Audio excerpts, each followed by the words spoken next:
Alhamdulillah wassalatu wassalamu ala sayyidina Rasulillah Muhammad bin Abdullah. Allahumma salli wa sallim ala sayyidina Muhammadin wa ala alihi wa sahbihi ajma'in, amma ba'd. Alhamdulillah, kita bersyukur kepada Allah Subhanahu wa taala. Pada pagi hari ini Allah taala golongkan kita jadi orang-orang yang istiqomah. Setiap hari Ahad paginya kita kumpul, kita duduk, kita hadir di majelis kuitang, majelis kecintaan kita, peninggalan daripada Sayyidul Imam Al-Qutub Sayyidul Habib Ali bin Abdurrahman bin Abdullah Al-Habsyi. Semoga Allah Subhanahu wa taala angkat derajat beliau di sisinya, dan semoga Allah Subhanahu wa taala kumpulkan kita dunia akhirat menjadi pecinta-pecinta beliau, dan Allah Subhanahu wa taala izinkan kita masuk ke dalam surganya di belakang rombongan Nabi besar Muhammad sallallahu alaihi wa ala alihi wasallam. Amin ya rabbal alamin. Sama kita hormati, kita doakan para guru-guru mulia kita, kecintaan kita, idola dunia akhirat kita, bil khusus guru kita Sayyidul Habib Ali bin Abdurrahman bin Muhammad bin Ali bin Abdurrahman bin Abdullah Al-Habsyi, Sayyidul Habib Jindan bin Nawfal bin Salim bin Ahmad bin Jindan, dan para guru-guru kita yang lainnya, Sayyidul Habib Ismail bin Abdullah Al-Habsyi. Mudah-mudahan semua guru-guru kita, orang tua kita, dan semua yang hadir mudah-mudahan panjang umur, sehat afiat, yang sedang berjuang cari nafkah, yang kerja, yang dagang, mudah-mudahan Allah kasih rezeki yang banyak, yang luas, yang halal, yang barokah, yang tidak ada siksa setelahnya. Amin ya rabbal alamin. Alhamdulillah, kemarin kita baru ngerayain hari raya Idul Adha, hari raya kita umat Nabi besar Muhammad sallallahu alaihi wa ala alihi wasallam. Di hari raya Idul Adha luar biasa, nyambung ke Ayyam Tasyrik 3 hari. Yang kemarin alhamdulillah Allah kasih rezeki lebih, atau yang niat hari ini melaksanakan atau menyembelih hewan kurban, alhamdulillah, mudah-mudahan kurbannya diterima oleh Allah Subhanahu wa taala. Saudara-saudara kita yang lagi haji, lagi pergi ke tanah suci, kita doain mudah-mudahan pulang pergi dalam keadaan selamat, dan Allah jadikan hajinya, ibadahnya makbul, mabrur, diterima oleh Allah Subhanahu wa taala, wa yarudda ila awtarihim salimin ghaimin mahfudin. Amin ya rabbal alamin. Hadirin, ini lebaran Idul Adha luar biasa. Namanya banyak, sebut juga lebaran haji karena identik dengan ibadah haji. Disebut juga dengan hari raya kurban. Itu korban itu asal muasal dari bahasa Arab yang artinya kurban. Jika dimasdarkan, yang artinya dekat, karena tujuan kita berkurban adalah untuk mendekatkan diri kita kepada Allah Subhanahu wa taala. Karena yang namanya cinta butuh pengorbanan. Bagaimana Nabi Allah Ibrahim dan Nabi Allah Ismail alaihi wassalatu wassalam, Allah Subhanahu wa taala uji keimanannya dan kesabarannya, bukti ketaatannya, ketakwaannya kepada Allah Subhanahu wa taala saat beliau baru mendapatkan buah hati. Sekian tahun pengen banget dianugerahkan seorang anak, Allah kasih, Allah ijabah doanya, Allah anugerahkan kepadanya seorang anak laki-laki, yaitu Nabi Allah Ismail. Saat itu Allah uji keimanannya, Allah uji kesabarannya. Falamma balagha ma'ahu sa'ya qala ya bunayya inni ara fil manami anni adbabuka fanzur madza tara. Qala ya abati if'al ma tu'mar satajiduni insyaallah minas sabirin. Nabi Allah Ibrahim saat sedang bersama Nabi Allah Ismail sampai ke satu umur,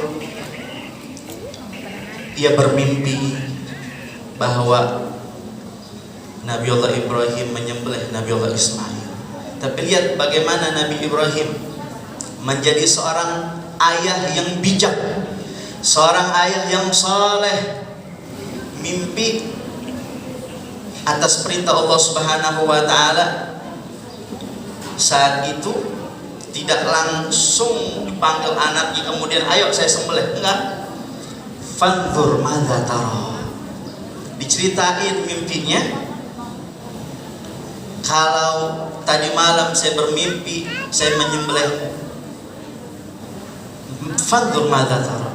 Kamu pikirin gimana pendapatmu? Qala ya abati if'al ma tu'mar. Wahai ayahku, ini ayah-ayah yang soleh, anak-anak yang soleh, keluarga yang soleh. Mudah-mudahan Allah jadikan kita semuanya juga, anak-anak kita, keluarga kita semua menjadi orang-orang yang solihin solihat. Amin. Kalau itu perintah Allah Subhanahu wa taala, lakukan. Jangan pikir panjang, lakukan. Insya Allah kau akan dapati aku dalam golongan orang yang sabar. Hadirin, hidup di dunia bukan sekedar tersenyum ketika dapat nikmat, kemudian mengeluh atau marah atau kesal di saat datang masalah. Tapi Nabi kita Muhammad ngajarin kita bersyukur ketika mendapat nikmat dan bersabar ketika mendapat masalah. Bagaimana Nabi Allah Ibrahim baru banget dapat buah hati, anaknya belum begitu dewasa, sekian tahun belum punya anak, disuruh korbankan buah hatinya. Maka diajarkan juga pengorbanan tersebut kepada kita sebagai umatnya Nabi besar Muhammad yang punya keluasan rezeki.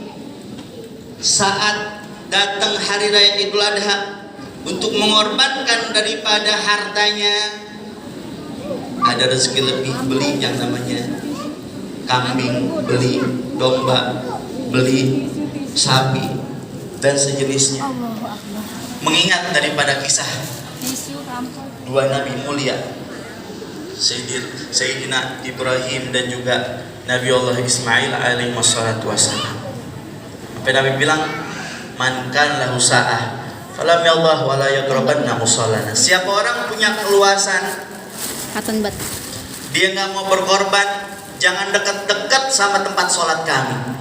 Syuf, Nabi bilang, Nabi bukan bilang siapa orang yang punya banyak duit, tapi Nabi bilang siapa orang punya keluasan. Sebab yang namanya kurban tidak cukup punya keluasan rezeki, tapi juga harus punya keluasan hati. Berapa banyak orang punya duit, alasan irit padahal dia pelit. Betul betul. Nabi bilang siapa orang punya keluasan rezekinya, dia nggak mau korban di hari Idul Adha, jangan deket-deket sama tempat sholat kami. Nabi nggak demen sama orang yang pelit.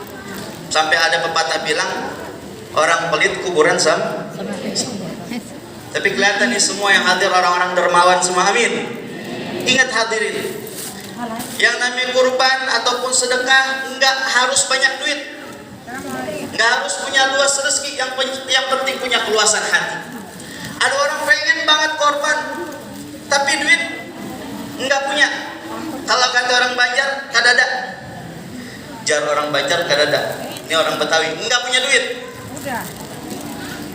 Tapi keinginan banget dia pengen korban. Dia nanya sama ustadznya, Ustadz, guru, saya pengen korban, nggak punya duit. Boleh nggak saya korban ayam?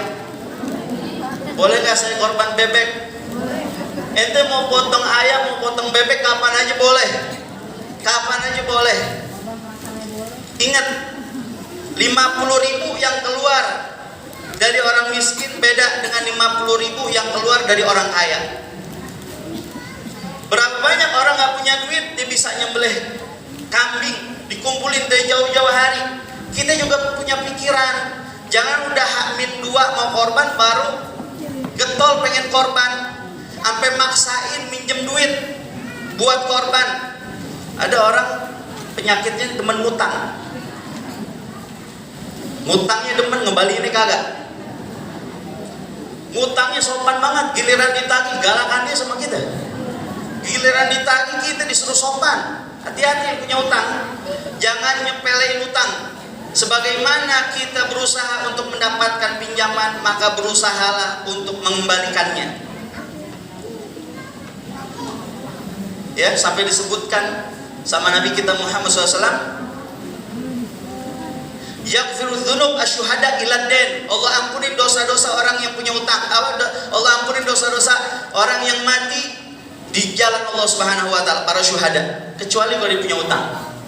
Hati-hati. Utang sampai mati tetap jadi tanggung jawab. Dan anak nggak wajib bukan berarti kita meninggal kemudian tuh utang jatuh ke anak kita. Anak nggak wajib ngebayarin utang orang tua, tapi termasuk daripada kebaikan bakti seorang anak kepada orang tuanya, diumumin saat orang tuanya meninggal, kalau orang tua saya punya utang, urusan sama saya. Itu anak jempol 4, luar biasa. Tapi tetap itu jadi tanggung jawab si pemilik utang. Makanya bisa mungkin, semaksimal mungkin, kalau nggak kepepet banget, jangan sampai ngutang. Walaupun hal-hal yang umum saja. Di saat mungkin kita emang udah urgent, nggak ada masalah. Tapi sebagaimana kita berusaha untuk mendapatkan uang tersebut, maka berusahalah untuk mengembalikannya. Walaupun belum punya atau belum cukup duitnya buat ngembaliin, tapi di saat Allah lihat sungguh-sungguhmu, Allah lihat usahamu, Allah lihat kejujuranmu, maka Allah yang akan membantumu. Kita punya Allah. Di saat kita pusing, di saat kita sedih, di saat kita lagi kecewa sama orang, kita punya Allah. Allah segalanya buat kita. Maka apa yang sudah kita korbankan untuk Allah dan Rasulnya, mudah-mudahan di hari kurban ini Allah Subhanahu wa taala terima amal ibadah kita. Dan Allah Subhanahu wa taala maafkan segala kesalahan-kesalahan kita. Dan Allah jadikan kita menjadi hamba-hambanya yang taat, yang takwa. Dan Allah kuatkan iman Islam kita, juga anak turunan kita Allah selamatkan fid dunya wal akhirah. Allahumma inna nas'aluka ilman nafi'an wa rizqan wasi'an wa amalan mutakabbalan wa dzamban maghfuran ya arhamar rahimin. Sallallahu ala sayyidina Muhammad wa ala alihi wa sahbihi wasallam. Alhamdulillahirabbil alamin wal afu minkum. Wassalamualaikum warahmatullahi wabarakatuh.